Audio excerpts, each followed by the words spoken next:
Good morning, LPES. It is so good to see all of you. We have a lot of things to talk about today, a lot of different things to address.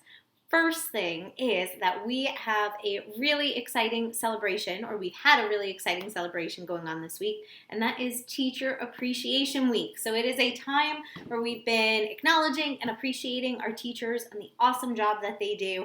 And I have to say to our students, you guys have done such an awesome job of, I think, making our teachers feel really appreciated. So many of you have done nice things, making videos, sending emails, doing special creations with different characters and things like that online. So it's been really wonderful, and I think it's really helped our teachers feel a little boost of excitement and of pride and of gratitude for working with all of you awesome kids. So thank you for doing that. I forgot to say something when I recorded this earlier, so I need to jump on now. So that's why I'm in a different place and in different clothes. But I wanted to share with you all that one of our students actually found a song that she sent to some of her teachers that just shares how she felt. And I think hopefully a lot of you feel about our awesome teachers here and staff at LPES. And so I wanted to play it for you all right now as a way to kind of honor the work that our teachers and staff members do here at LPES. So I hope you enjoy.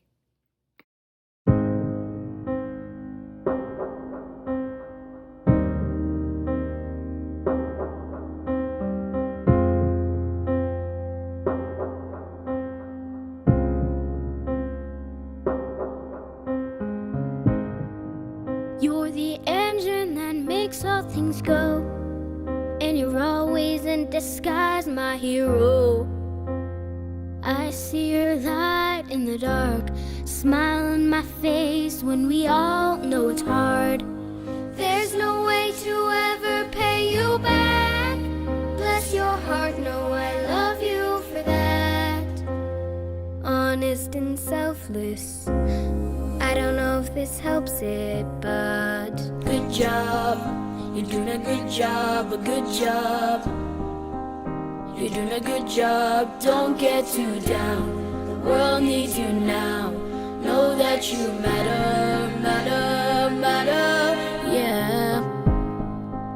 You're doing a good job, a good job. You're doing a good job, don't get too down. The world needs you now. Know that you matter, matter, matter, yeah. 6 in the morning, as soon as you walk through that door, everyone needs you again. The world's out of order, it's not a sound when you're not around. All day on your feet, hard to keep that energy. I know when it feels like the end of the road, you don't let go, you just press forward. You're the engine that makes all things go, always in disguise, my hero. I see a light in the dark, smile in my face when we all know it's hard. there's no way to ever pay you back. Bless your heart, know I love you for that.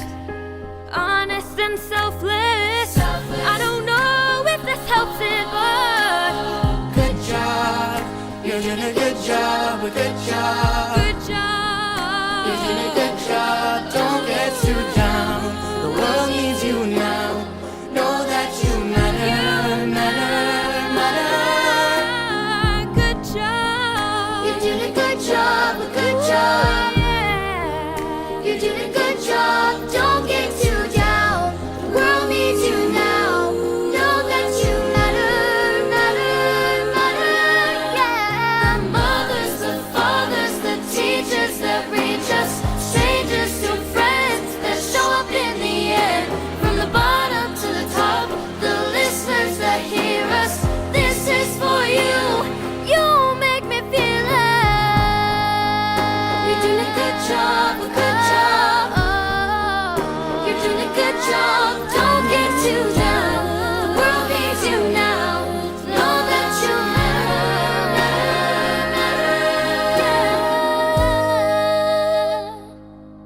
Thank you so much to our first responders, our healthcare workers, our mothers. Thank you to our moms and our dads. Thank you to our teachers who've helped us. We know it's been hard, but thank you.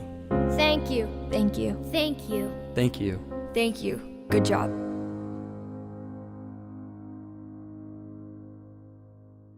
That was so nice. What a sweet thing. And thank you to all the students at LPES who've gone out of their way this week to really try and make our teachers feel appreciated.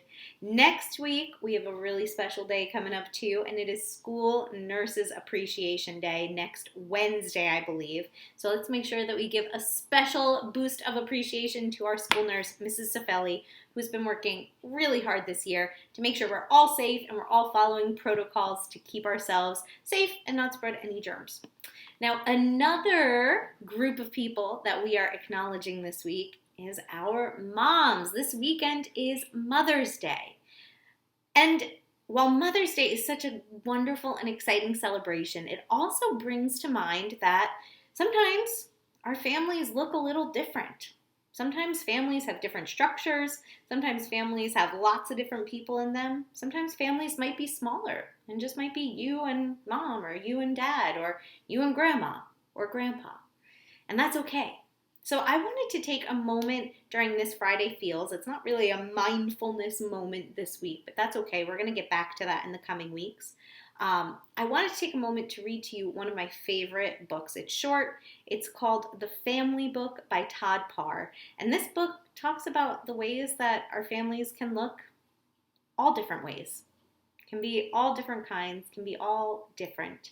And as we're celebrating Mother's Day, it seems like a really important time to acknowledge our moms, of course, but to also, if we don't have a mom, to acknowledge our grandparents, our grandmothers, or our dad, who maybe fills the role of both mom and dad, or maybe our moms who are doing it by themselves, who maybe there's not a dad around right now, and they're just raising their kids all on their own.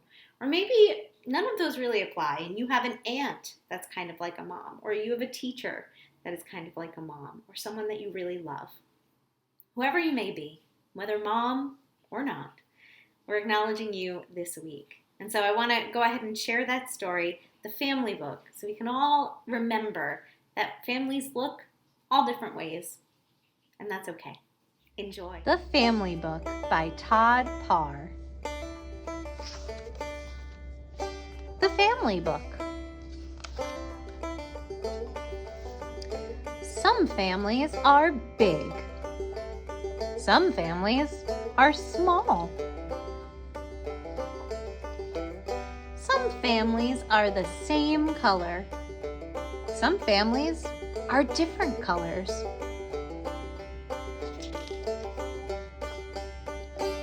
All families like to hug each other.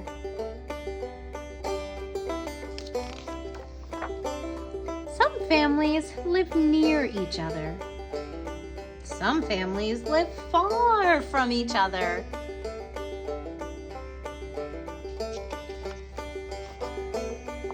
Some families look alike.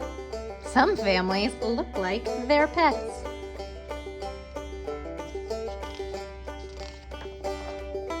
All families are sad when they lose someone they love.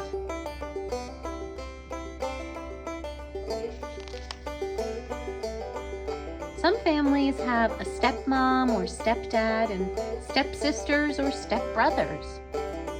Some families adopt children.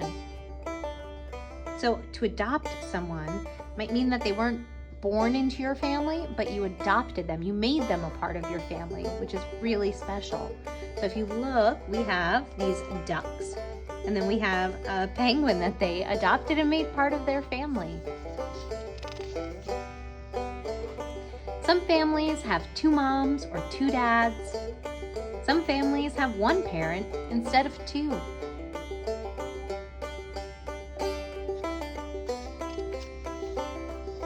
All families like to celebrate special days together.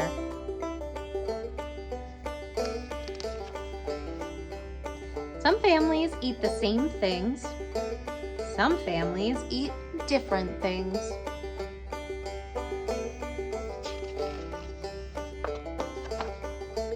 Some families like to be quiet. Some families like to be noisy. Ow, ow, ow. Some families like to be clean. Some families like to be messy.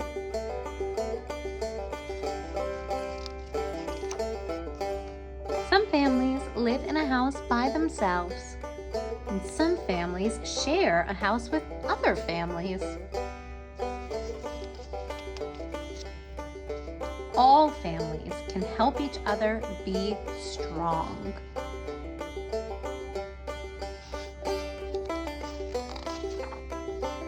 There are lots of different ways to be a family.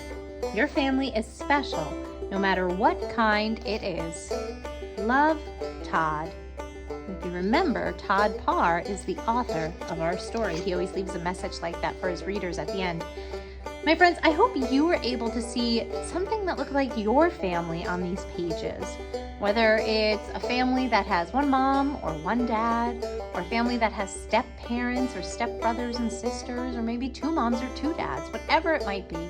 I hope that you were able to see something that reminded you of your family on here, and that you remember that all of our families, no matter how they look or what they do or how they act, all of them are special and unique, and that's what makes them great. So another thing we're going to be talking about today is the reason why we're all wearing green, or at least many of you are wearing green. Don't worry if you forgot. Does anyone know what we're wearing green for? Yup. Whoa, who just said that? I didn't think this was a Zoom. I'm back, baby! Oh, wow. It's the other Mrs. Heffler. In the flesh. And I'm here to talk about why we're wearing green. Oh, great. I have to say, I'm actually kind of surprised you know the answer to this. We are wearing green because it's St. Patrick's Day. No, not quite. No? It's Mother's Day. I mean, it is almost Mother's Day, but that's not why we're wearing green. Aw, man, I thought I had this one. That's all right. I bet a lot of us don't know why we're wearing green today, and that's okay. Today, we are wearing green to celebrate Mental Health Awareness Month. Oh, I had no idea that was a thing. Unfortunately, a lot of people don't know it's a thing, even though it's a really important thing. Okay, well, this is good because now that I'm here, we can learn all about Mental Health Awareness Month. We should start by talking about what mental health actually is. Great idea. So, you know what physical health is, right? Mm-hmm. Talking about our bodies and keeping them healthy. Well, we also have something called mental health. Gonna need some more information.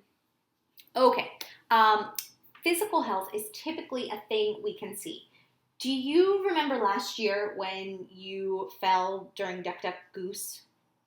Oh yeah, I wiped out while we were playing. I broke my arm too. My mom was not happy. And what did they give you when you broke your arm? They gave me a Nido cast. Everybody signed it, got a ton of attention. It was really cool. Awesome experience, except for the itching and also the smell. Exactly. You had a problem with your physical health, and people could see that because of your cast. Okay, so I think I'm starting to get it. So your emotions can get hurt just like your body can, just like my arm did. Exactly. You had a problem with your physical health, and people could see that because of your cast. But sometimes we hurt in ways that people can't see. Sometimes our emotions are too big or stay with us for so long that it starts to affect our mental health. Okay, so I think I'm starting to get it. So your emotions can get hurt just like your body can, just like my arm did. Yes. The problem is with mental health, we can't always see when someone else is hurting. And if we can't see it, we might not be able to help them. Like last year, my friends carried my books because they could see that my arm was broken. Right. But if someone's mental health is suffering or hurting, we might not be able to see or tell from the outside. Oh, wow. That sounds like a real problem. It can be. So, if we don't see that someone's hurting, how can we help? Well, a good way to start is to be a good listener. If your friends feel like you're listening, they might be able to tell you if they're having trouble with something or going through a tough time. I'm listening. Okay, good. Another thing we can do is encourage people to speak up when they're having some serious emotions that won't go away. By making videos like this, it encourages students and grown-ups too to reach out to people that they trust. And if we're able to tell someone about our feelings, they might be able to help us get through them. In fact, we might actually feel better after just talking to them about it. Absolutely. We might also learn some coping skills to help us the next time that we're feeling this way. It sounds like talking about it is always a good idea. For sure. Okay. I have a few questions. Go ahead. So, question number 1, where does mental health come from? Is it like something you can catch from another person? No. It's not like a cold or a virus that you can spread to another person. It can come from a lot of different things, but sometimes it's caused by a change, like a big transition, or something sad, like somebody we love dies, or maybe there's a big change at home. Okay, another question for you. Shoot. If I have any feelings, does that mean I'm having a mental health problem? No. In fact, you can have uncomfortable feelings like anger, frustration, sadness quite often, but that doesn't mean there's a problem with your mental health. Okay, but if those feelings stay with me for a long amount of time, like I can't get rid of them, then maybe I should talk to someone about it. Or if they affect your ability to do things like focusing in school or getting enough sleep or eating properly. Gotcha. This is great. Okay, last question. What can we do to improve our mental health? Well, just like physical health, we can do things to improve our mental health too. Doing things like moving our bodies, going for walks outside, and playing with our friends are all ways we can strengthen our mental health. Oh, what about getting a good night's sleep, right? Or doing things you love, like dancing or writing or drawing. Things that make you feel happy. Playing a sport. Those are all great ideas. You know, Mrs. Heffler, you also talk a lot about deep breathing. So doing things like deep breathing and 5 senses check-in, or a body scan, or picturing a peaceful place in your mind when you're feeling really stressed. Those could help too. You got it. Those can all definitely help. So can things like hugging someone in our household, or cuddling with a cute pet, or doing something kind for someone else. And last but not least, we could talk to someone. Talking to someone about whatever it is that might be bothering us. That's actually kind of your job at LPES, isn't it, Mrs. Heffler? Exactly. My job is to talk to kids when they're feeling some uncomfortable emotions or going through a tough time. But there are other adults you can talk to too. Like your teachers, your parents, grandparents, aunts or uncles. Really, any adult who you trust. Talking to your friends can help sometimes too. I feel like I learned a lot today about mental health. We need to take care of our mental health just like we take care of our physical bodies. You got it. In fact, we're going to be talking a lot more about mental health for the rest of the month of May. We are even going to be having some guest stars on our Friday Feeling videos for the rest of the month. I can't wait. Until then, stay kind, LPES.